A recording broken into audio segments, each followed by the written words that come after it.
Hello and welcome to the Real Estate Nerds Podcast.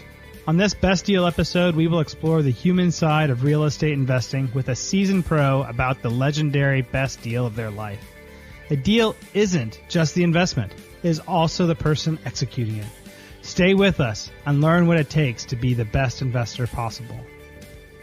I'm here with my good friend Darrin. Darrin's a longtime real estate investor. Great guy overall, and he's going to be sharing with us some of his best deal stories that he has going on. So, Darrin, what does our listeners, need to know about you, and to kind of get a background for this, your best deal that you're going to share with us today? Yeah, I think the easiest way is just kind of a little bit about how I got into real estate. And by day, I'm an insurance broker. And that's basically how I got into real estate. I had a client that called up, needed insurance for a rental property he was buying, and I did that. And he called back the next week and needed another one. And he kept calling, and I kept going out and taking pictures of these properties with trees growing out of the fireplace, and just trying to put the Polaroid camera in just the right angle so that the underwriter wouldn't get too concerned about the condition of the property. And over time, got to know a little bit about what he was doing and how it was working and how he was making money with this. And I was going like, wow, you're making money with these. I need to figure this out. And so along the way, I made mention of, I need to get into this. And he goes, you want to get in? I'll sell you this one. And I was like, this one, this is not exactly what I had in mind. And that's how I get started. That's awesome, Darrin. I think sometimes you just got to take the opportunities that are given to you, in life, right? I mean, that's kind of the way it works. And you don't really know 1,000% of everything until you jump in, but you gotta have to just take that leap of faith, which it sounds like that's how you kind of got in. You just took a leap, saw other people were doing it, and jumped in the water. I wanted to be in, but I thought I'd be in at a different entry point, not there. And I mean, I'm grateful today that I did get into that one, and it was scary. I mean, I was scared to death that the tenants were going to be calling my house at all hours of the night, and because it was rough. I mean, this was a non-standard duplex. It was the house that was pretty well run down with the garage that had been converted into a unit, and I mean, there was nothing standard about it, and but we got in, and the funny thing is kind of that birds of a feather flock together kind of thing. Once you are in real estate, you start talking to people about real estate. The next thing you know, there's other people that want to get into real estate, and literally in 7 months, I went from having this property I was essentially scared to death of, just because it was such an unknown. It was in such a rough condition. And it was making money for the property manager, but I was getting the crumbs of the rent that wasn't getting collected, or that was getting collected, and it was working. But I had another client that wanted to get into real estate. He was a roofing contractor, and he thought, well, shoot, I'm a contractor. I can fix this thing up and run with it. And so literally in just a matter of 7 months, the seller, who was carrying the note for me, agreed to carry a second for the buyer. The buyer got financing, and I made $20,000. And at the time, that's a lot of money. It was, I have to go back and look exactly the year, but I want to say it was like 98. So at least 20 years ago. And, I think I was barely making that at the time when I was on commissions and insurance. So for me, it was like, wow, in 7 months, I was making almost the equivalent of that was probably about a half a year, income, but it definitely opened my eyes with just very little effort. And, so that's how I got started. Yeah. So tell me more about, this. It sounds like one of the things that kind of helped you to have success in this deal was actually pulling together part of your team. How did you end up, coalescing those people? Because it looks like you got offered a deal, probably pretty surprising. Okay, yeah. Great. Well, now you're like, what do I do with this thing? Right. Is that kind of like how that went down? Well, I would be wrong to characterize that I had a team, because I didn't even know you needed a team. I had a property manager in place, but I didn't even know what they did. Other than that, I looked at them as kind of somebody that would take the calls of the tenant and do inspections and that kind of stuff, and I guess keep it all legal, because again, I did not know what I was doing and was concerned and wanted to make certain that I didn't create a problem for myself. So I did have a property manager, but honestly, the team. I mean, I had the lender. The lender was the seller, so he offered to carry the paper. So there was no, relationship I had to have with a lender like I do now. And as far as maintenance, I had a friend that had more tools and brains, and he was, the willing accomplice on some repairs and stuff. So it was very hodgepodge, nothing like what I do today. So is it just kind of like blind faith that kind of leads you through that initial deal, or do you see things that you did some things right, or in actually doing that just intuitively to start that deal? Well, I'll tell you, here was my essential, my goal in this thing was, I knew that people that were buying real estate they had money that was coming in as passively. It was, it wasn't dependent on them going to work. It wasn't dependent on them doing another deal. And at the time I had a car that, was less than desirable, and I needed a new car. That's really what I was looking for, a couple extra $100 a month where I could go make a car payment. That was my motivation. And I thought, God, if I had 3 of these things at $100 a month, I could go buy a new car. Woohoo! That was literally where my mind was at the time. And anyway, and I'd seen it. I mean, my client that sold me the property, he was talking about how, you do this, and he was talking about the spread between what your payment is and what the rent is, and the cash flow. And he was accumulating properties. I was going like, this can't be that difficult. And but really, until I got into it, I don't know that I had probably heard all of it, all of the magic of real estate, but I was really jumping off a cliff. And but it was more based on, and I think the reason why I was so willing to do it was I knew people were having success doing it. Okay, so it wasn't just complete blind, like, I don't know what's going to happen, but it was knowing that people were having success and believing that I could figure it out. I think that was probably the motivation for that first property. Do you, when you're looking at that, that first property, and you initially buy it, you end up closing on that deal, and then what does that look like? And, what does phase 2 look like in the part of that? Yeah. And I think the important thing about this whole property is that it was basically the one that got me going. I think that's really that's the importance in all of this. But yeah, the closing was totally unconventional. Literally, I had like a third of a sheet of paper. It was basically just a note from a stationery store that the seller said, okay, you'll agree to pay this much. The title company was collecting the payment. We were both splitting the processing fee. I think it's $3 a piece we had to pay for the monthly processing fee, but he was carrying the note. That was really the easy thing. So there was no inspection. There was no qualifying for financing. The key is, and this is what I think the other when I look back at this, really what was an eye opener to me was just how in real estate, unless you're buying a residence off the MLS, okay, you have buyers and sellers, and where they meet is you can be as creative as you want to. Okay. And in this case specifically, what I heard my client say was that he needed $10,000 to go do another deal.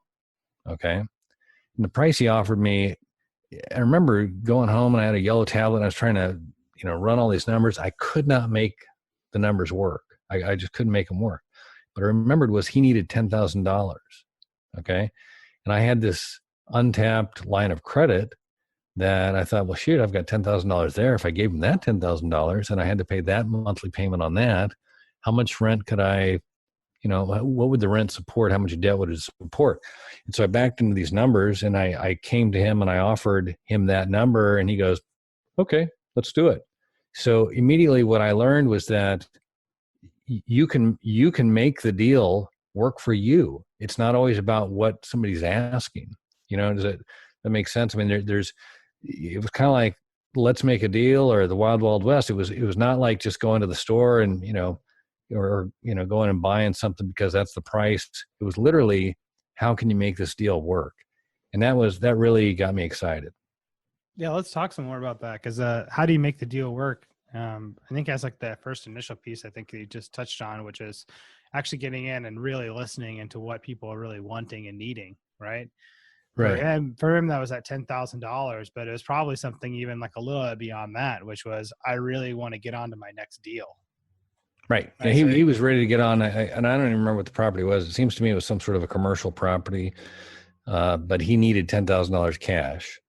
yeah, And when I realized that all I needed to do was solve his problem of needing $10,000 cash, the sales price was irrelevant, because he didn't have a loan on it. And so if I could, I probably could have gotten even a better deal had I, really, if I knew then what I know now, I would have offered less, but I still would have given him the $10,000. You know what I'm saying? yeah, because he could have been needing that $10,000 and could have made 10 exit on the next deal. So he just said, maybe I'll give you a crazy deal on this one just because I need the $10,000. Well, you never know. and Right? the other thing is, it never hurts to ask. If you start high, you can't work your way low. If you start low, you can work the number up. I think a lot of people are worried about offending the other person though, when they start too low. And what do you do to help mitigate that fear of offending the other person, so that way you can start it kind of like an aggressive position? Well, I think, I guess what I've learned, and I'm trying to employ more now, is justifying the number. Okay. So I think what's kind of interesting now is, and we're trying to work more towards multifamily exclusively now, but there's a lot of interest in the marketplace. There's a lot of buyers chasing deals, and there's a lot of numbers that don't make sense. And it's really easy to get in a deal that doesn't make sense. But I think that, coming back to what I do is first I run the numbers and find out what will work for me, and then get into a conversation with something that makes sense, and if there's any interest, start at that point. I'm not there to insult somebody. I mean, the market's the market. But if you're wanting a 2 cap, on a prospective, what could be, that's not going to work. If you want to be realistic and whatever the cap rate is for the market, and you've got your real numbers, your actual numbers, we can work with that. But I guess my point is that just because somebody's asking doesn't mean that's where they're going to end up. Right. And you have to, and I've also recognized this, is that the broker that's listing the property, if it is listed, their job is to get the seller as much money as they can. The broker's job is to get the seller the most money that they can. Right. Right. I thought their job was to sell the property as quick as they can so they can get paid on the commission. Well, I would say that based on, I think their job is to get paid, right? Yeah. But when they appeal to the seller, let me list your property, Scott, I know we can get this thing sold we can make you a lot of money, right? So their first emotional appeal is to the seller to get the property listed, because if they don't have it listed, they don't have a property to sell, right? Yeah. So I would say that's it. And then as they come back, getting it sold is that motivation. But the primary thing, they've got to appeal to the seller so they can get the property listed first. Yeah, no, I think you're right. And I think that's where you're right when you're talking about saying, like, well, you need a way to be able to justify the numbers, to be able to say you're going to give a low number, so you're not insulting. But also, maybe in turn with this is like, it's giving the broker or whoever's the middle part of that deal is the ammunition to go back to the seller and say, hey, well, this is why you need to be willing to accept a lower number. We didn't realize this when we got into it. Is that what kind of your negotiation thinking is like? Absolutely. And I think also you have to prove that you can close, what I've found that's worked well is if you're coming with, a not only an offer, but you've got a lender that says, yeah, we'll do this. This is not a problem. Like a pre-approval letter? Is that what you're thinking? Yep. Yeah. Something that basically supports that, yeah, this will work and we can lend on this. So that, now you're making it, if the seller wants to reject it, that's up to them still, but you're making it much more difficult for them. Because I think especially as the properties get larger and stuff, while there's a lot of people that want to buy a property, it takes time. And, if you let go of one, you may be sitting with a property for a while, especially if it makes sense, if the offer is good and it does make sense for the market. You need to be realistic if you really want to sell it. In your case that you had before with this guy, you could tell that right away that he was a really motivated seller, right? Because he said, I need $10,000 cash, I need this. Is there other ways that have been successful for you and other deals that you've done that worked out well that you were able to discover people's level of motivation? Well, I think that is definitely the key right there. And my wife and I, we it's been a couple of years now, but I remember we were looking at a property and it was, I just could not make the numbers work. And it was frustrating because even my broker was like, man, they've got other offers. And they're like, well, who's making these numbers work? We kept tiptoeing into it. I said, this just doesn't make sense. It doesn't make sense, and it was like the seller's broker was trying to make it sound like there was, sharks in the water. And if we didn't get this, we were going to lose. And I was like, well, I can't make it work. So we ended up walking away. And what I did recognize in that moment was that it's important to have a motivated seller if you're looking for a deal. Why are they selling, or why would they make you a good deal? And if you can find that motivation, then I think you're onto something. And like I said, go ahead. No, go ahead. Sorry. Well, no, I was just say I think you're right on that. The guy that the first property I bought is that he had motivation. He wanted another property. He needed $10,000 cash. Yeah, and so in determining like how motivated people are, besides just asking them, is there other information that you try to pull from? I mean, obviously here, really inflated sales prices, people aren't willing to take, anything besides 100% of market value or more. Like that tells you they're not motivated. Asking them would be another way to find out. Is there anything else that you look at to find out how motivated people might be? Well, I think what I've learned and others I've talked with is, basically do your homework. The more information you can find out, if they're coming up hard on a refinance or a rate adjustment, or depending on if there's a lot of deferred maintenance, or if there's some opportunities in there that are problems for them, that's going to potential motivation. I think it's up to you to look and find that and then present it, as part of your offer, that you can essentially take these issues off their hands if they're interested in your offer. Is that usually accomplished by having, you meeting with a broker or going out to lunch with them or just calling them on the phone? What kind of ways have you found that's good to gather that kind of info?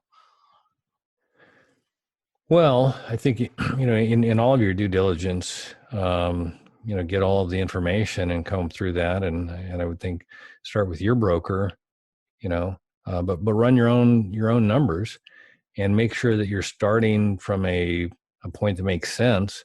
I think, from and I want to clarify this too. I think, and I want to make sure that everybody understands. We bought a 12 unit here recently, and that's kind of where I'm basing a lot of my commercial experience, because everything up till that point's been more single families. But even in the single families, we bought in some distressed, where like from the bank kind of thing, and that's clearly, the relationship was part of that, while the property was in ready to be in or auctioned off, and making certain everybody knew that we were interested in that kind of thing. So that, but again, I think it goes back to communication, gathering your information. In this commercial property we bought, getting to know what were the reasons why the seller was interested in selling, so that you had that sense when you're making your offer. But then in your due diligence, when you're doing your physical property inspection, and that's your opportunity to find all the things that are going to cost that weren't necessarily part of your offer that you can then go back and then work, against or to lower that number, because you're going to have cost. And if you don't recognize that up front, you will potentially have problems as you go. I mean, I've learned, on this one that we bought here, there were some things we should have probably looked at a little closer, and possibly could have, requested a lower number and work through it. But I don't know if that's concrete enough for you, but I think it is just, dig and try and find that reason that somebody's wanting to sell, or to find more reasons to encourage them to sell and accept your offer. That's great, Darrin. I think that's right. You just got to keep asking questions, and keep trying to ask for more information to the point where they tell you they're going to not give you any more info. Well, and, right? and in that though too, you also are able to justify and hopefully help you find wow, there's even more opportunity in this thing than, I know, like if the rents are way below market, if there are utilities that the seller's paying for, or other things where you can cut the expenses, and you just kind of find out how good of a deal it is, and just really dig into it. That's great, Darrin. Sometimes we like to look at the end of each one of these episodes and kind of look as a lesson learned, from what we have and from your story and what you shared today. And one of the things that really rings true for me and listen to your story is about just the necessity of, taking that first action and then finding the right deal for it. And finding the right deal can maybe really be predicated on the fact of just saying, I got somebody here that's really motivated, and it's like almost like a no-brainer because they're so motivated, and I can get into it and then learn that way, and not trying to rush it and to trying to get into squeeze out a deal that doesn't make sense. So that was really, really neat to hear from today. Do you have from your story here today, do you think you have a takeaway for the listeners about, what's the key lesson that you think that your story reflects? Well, I think you got to get in the game. You can't win the game if you're not playing the game. And there's multiple benefits to real estate, and this is like I was mentioning about the $100 or the couple $100 for a car payment was really my motivation in the beginning. I didn't even understand about the appreciation and the principal pay down, building equity, or my one focus was this little bit of cash flow that I thought was going to happen, that in that property really did not happen.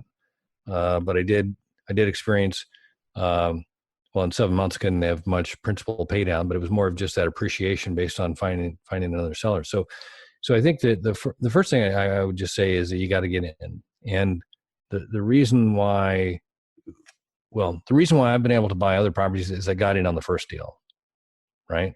And it was a win, and it was not expected. I mean, I didn't expect to sell the property. I didn't even know that I could, I call it my accidental flip. I mean, it was not really a planned flip. But that first property was really what propelled and set me up to, buy additional properties. And, now we have, a significant amount of money monthly that's positive cash flow, that we would not have if we didn't get into real estate. That's great, Darrin. I think that's a phenomenal, lesson about, sometimes you can get into something and it turns out to be good, but it's not the good that you thought it was going to be, They talk about a lot of times that what it's necessary to take action is to set a goal and have a really clear intention with the action you're taking, which was for you. It sounds like that was the having the money for the car, right? I know I need X amount. Yeah, I wanted a new car, man. That's all I really wanted. So yeah, and which is awesome. Those are great motivators when they're that clear. It's like, I need X, and I know exactly what that looks like, and this is really important to me. And then you'll go and do stuff and make that happen. If you listen to Anthony Robbins, any of these guys, and from my own personal experience and just from the story you shared, like you didn't you didn't get the car in the way you thought you were going to, which was the cash flow, right? But it turned out to be this accidental flip that you made enough money to help you on your journey to your car, right? A Yeah, lot of, it's funny things. I never did buy the car. I mean, not from that. I mean, that when we ended up having the win on that thing, I ended up going and buying a different property because I was like, wow, this is cool. You can make money. yeah. And So then making money selling properties became way cooler than having the car, right? yeah, and actually, just full disclosure, we are buy and hold investors. The only property I've ever sold is that first one. Okay, everything else we still have, and we've bought a number of properties that at the time were basically, they could cover the mortgage, taxes, and insurance, so not repairs, no Yeah. additional cash flow. But over time, they've all, the rents have gone up, the equity's gone, or the principal's gone down, the equity's gone up, and the appreciation's gone up. And the property that I put all the proceeds in from the first property, the flip, we've had it paid off before, and we've borrowed against it, and bought another property with cash because of, so it's like this thing, just like the power of it is kind of like that snowball. If you get in, you really have the opportunity to create some, generational wealth if you want to, keep going with it, and if your family or your kids are into it. But that's kind of what motivates me now, is more of retirement, some sort of an absolute solid retirement, but then also something to pass on. That's great, Darrin. Thanks for sharing that. And for anybody that wants to get in contact with you, Darrin, what's the best way for them to do that? Give you two things. My email, Darrin, just Darrin at jdarringross.com. That's probably the easiest. Or you can call me. Cell phone's probably the best. That's 503-504-7619. And then lastly, I'd just say, hey, check out our podcast, CREPN Radio. Scott's been a guest on there before. We've talked a little bit about how to protect yourself and keep yourself safe. And yeah, do that. That's awesome, Darrin. What kind of things do you feel is like your top 3 things that you do that help the people the most?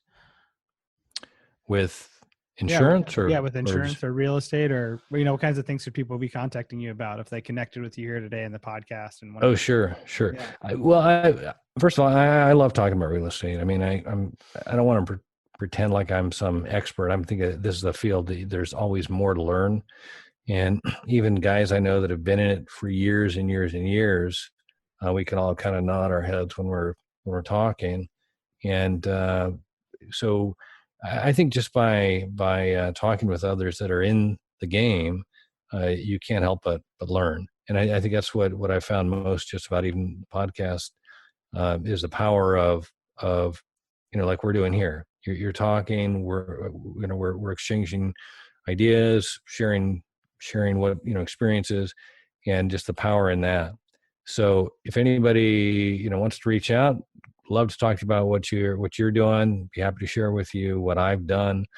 As far as insurance goes, I do focus primarily on working with